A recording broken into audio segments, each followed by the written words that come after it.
Mga ka-John Birds, nagkita naman tayo muli. Alam niyo ho, matagal ako nagpa-upload kasi mayroong aksidente nangyari sa akin. Ipakita ko sa inyo at ipaliwanag ko ang mga pangyayari.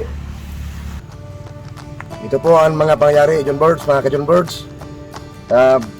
Nagputol ako ng kahoy, tapos pinutol ko yung itak na to, nadulas, aksidente nadulas, at dito patungo sa binti ko. Dito ka-John Birds, dito ko ganon.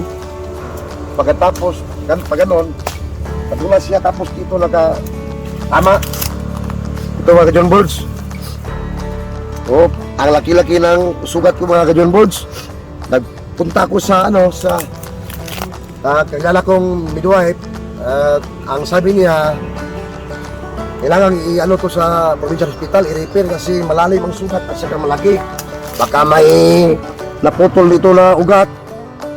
Kaya nagpunta ko roon noong pitsa 14 ng buwan na ito. Ito apat na tahi mga ka-John Birds. Tapos bili ako ng gamot. Nagpag-inject ako ng anti-tetano. Sabi nila ho ng doktor na kailangan magpahinga ng 2 linggo. Kaya tiniis ko ho. Wala akong trabaho. Pahinga lang. At saka yung nalakad ko ho, mayroong diferensya mga ka-John Birds. Hindi na normal. Kasi masakit ho. Minsan ho, namaga pa. Pero ito, namaga pa siya ho. Minsan masakit na kaunti. Pero kayang-kaya na. Nakikamot naman akong iniinom, inimintin. Kaya mga John Birds, ito nangyari sa akin. Hindi ko inasahan mo kasi alam niyo ho, sa buhay natin, kailangan tayo mag-ingat mga John Birds. Ang panahon natin, hindi sa atin lahat. Katulad ko, yung itak ko, bagong bili ko to. Pang hanap buhay ko, pang gatong, paputol ng kahoy. Aksidente ho. Ito rin, tama sa binti ko. Kaya mga John Birds, ito ang gawin natin.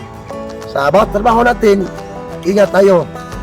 Pagkat ang panahon, minsan, hindi lahat naman sa atin. At hindi tayo mawala ng pag-asa. May problema, may suranin, minsan lang yan kasi buhay pa tayo. Habang tayo nabubuhay, meron tayong mga pagsubok, suliranin, at kailangan natin labanan at ating solusyonan.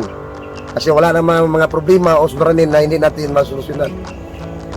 May kasabihan tayo, habang mataas ang lakad natin, mayroong hangganan.